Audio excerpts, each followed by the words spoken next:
ఈరోజు పరమాన్నము చేస్తున్నానండి. ఇంట్లో మనం దేవునికి నైవేద్యంగా ఇలా చేసి పెట్టుకుంటే మనం గుళ్ళో ఎలా చేసుకుంటామో అలానే టేస్ట్ వస్తుంది. టేస్ట్ మాత్రం చాలా బాగుంటుంది. ఇలా చేసుకొని మనం నైవేద్యంగా ఇంట్లో పెట్టుకోవచ్చు. ఈ వీడియో అయితే స్కిప్ చేయకుండా అయితే చూడండి. దీని ప్రాసెస్ నేను ఎలా చేశానో చూపిస్తానండి. నేను పాలు బెల్లం అయితే వేసి చేశాను. పలిగిపోకుండా ఎలా చేసుకోవాలో చూపిస్తానండి. బెల్లాన్ని అయితే కొద్దిగా నీళ్ళు పోసుకొని కరిగించుకుంటున్నాను. మనకు తీపికి సరిపోయేంత బెల్లం అయితే తీసుకోవాలా.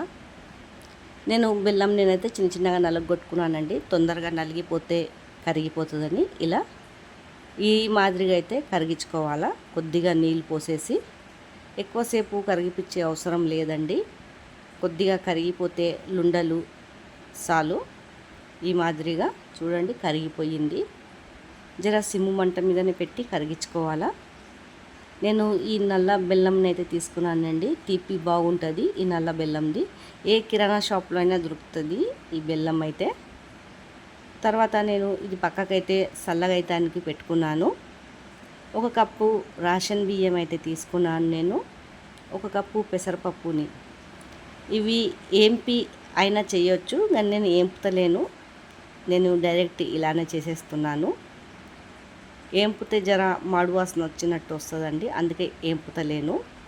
2 సార్లు మంచిగా నీళ్ళల్లో కడిగి చూడండి ఇలా మంచిగా పిసుక్కొని కడిగేసుకోవాలా. తర్వాత మనకు ఉడికే అంత నీళ్ళైతే పోసేసుకొని మంచిగా మెత్తగా అయితే ఉడికించుకోవాలా అన్నాన్ని పప్పుని.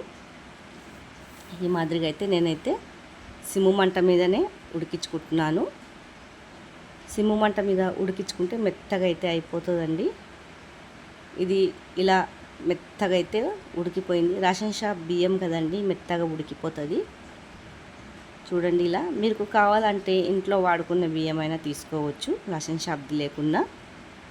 ఇలా అంతా మాడిపోకుండా కింద సిమ్ము మంట మీదనే కలుపుతూనే ఉండాలా దగ్గరికి వచ్చేలాగా.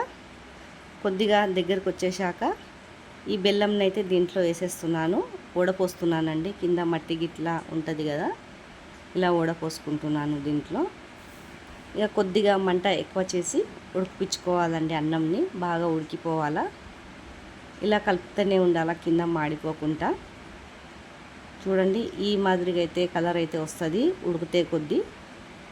ఈ కలర్ అయితే ఇలా వస్తుందండి బెల్లంది.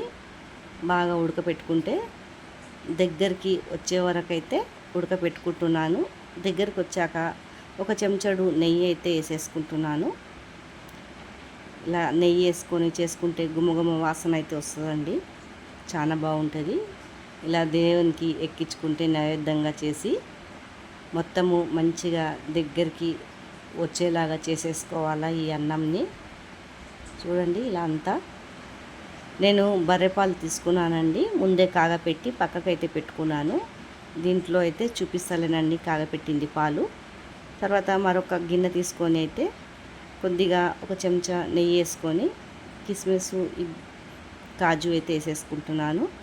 ఇది మంచిగా దూరగా అయితే వేంపేసుకుంటున్నానండి.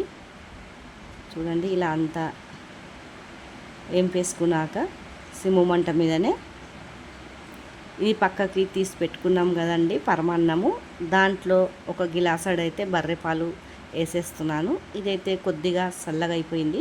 కొద్దిగా చల్లగా అయిపోయాక వేస్తే అప్పుడు అనేది పాలు అనేది పలిగిపోదు.